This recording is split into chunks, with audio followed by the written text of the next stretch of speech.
Gospel according to Mark. Glory to you, O Lord. Jesus went on with his disciples to the villages of Caesarea Philippi, and on the way he asked his disciples, "Who do people say that I am?" And they answered him, "John the Baptist, and others Elijah, and still others one of the prophets." He asked them, "But who do you say that I am?" Peter answered him, "You are the Messiah." And he sternly ordered them not to tell anyone about him. Then he began to teach them that the Son of Man must undergo great suffering and be rejected by the elders, the chief priests and the scribes, and be killed, and after 3 days rise again. He said all this quite openly, and Peter took him aside and began to rebuke him. But turning and looking at his disciples, he rebuked Peter and said, "Get behind me, Satan, for you are setting your mind not on divine things, but on human things." He called the crowd with his disciples and said to them, "If any want to become my followers, let them deny themselves and take up their cross and follow me.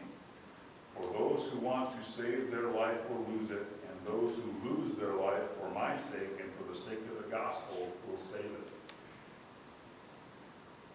For what will it profit them to gain the whole world and forfeit their life?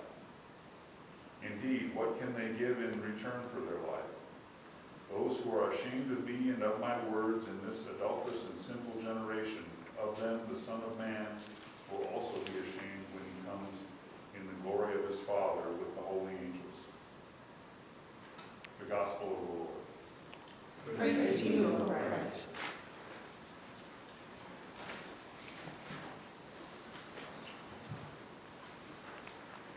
For today, I wanted to take a moment and talk about the second reading, James chapter 3, verses 1 through 12. And one of the verses in that reading is, "From the same mouth come blessing and cursing. My brothers and sisters, this ought not to be so. Does a spring pour forth from the same opening both fresh and brackish water?"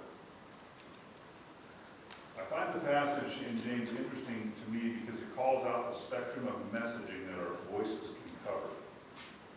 From supported good to hurtful evil, our words, or lack of words, are there to express our 2 cents on any situation.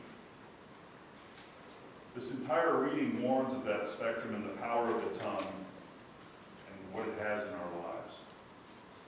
Another verse says, "The mouth does keep the whole body in check like a bridle."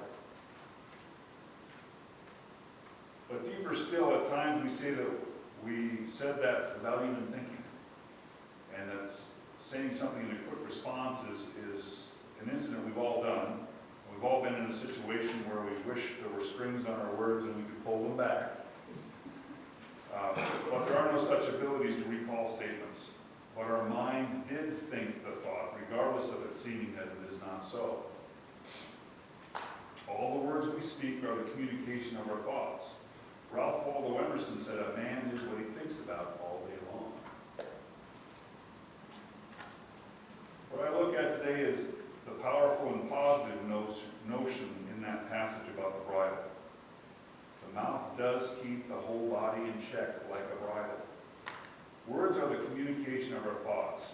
If we want to speak a better message, we should think better thoughts. If we think better thoughts, we will speak a better message.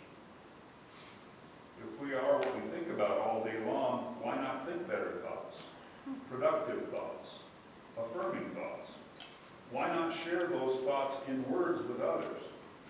Tell them of positive things, affirm their contribution, acknowledge the good in our world.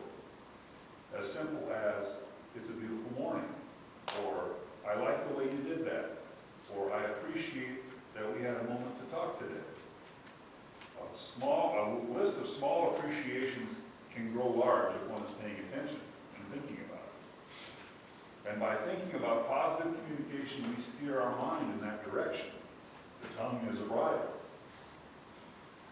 There's a legend in the Native American people that speaks of a battle that is taking place inside each one of us. In the legend, an elder is speaking to a child about two wolves. These two wolves are in conflict inside each one of us.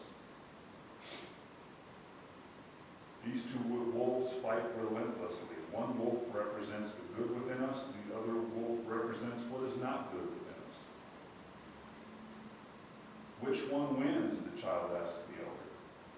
And the elder replies, the one that you feed. If our words are a product of our thoughts, can we use our words to shape our thoughts? Does sharing positive and supportive statements with others provide food for the good wolf in ourselves? I think that it does. Is speaking to the small rudder steering the ship? In the reading, it speaks of a small rudder steering a ship, and our tongue is like that small rudder. What good and supportive words can we share with others this week? By sharing uplifting words with each other, we can help them and we can help ourselves. Accentuate the positive, communicate the support. By supporting others, you support yourself.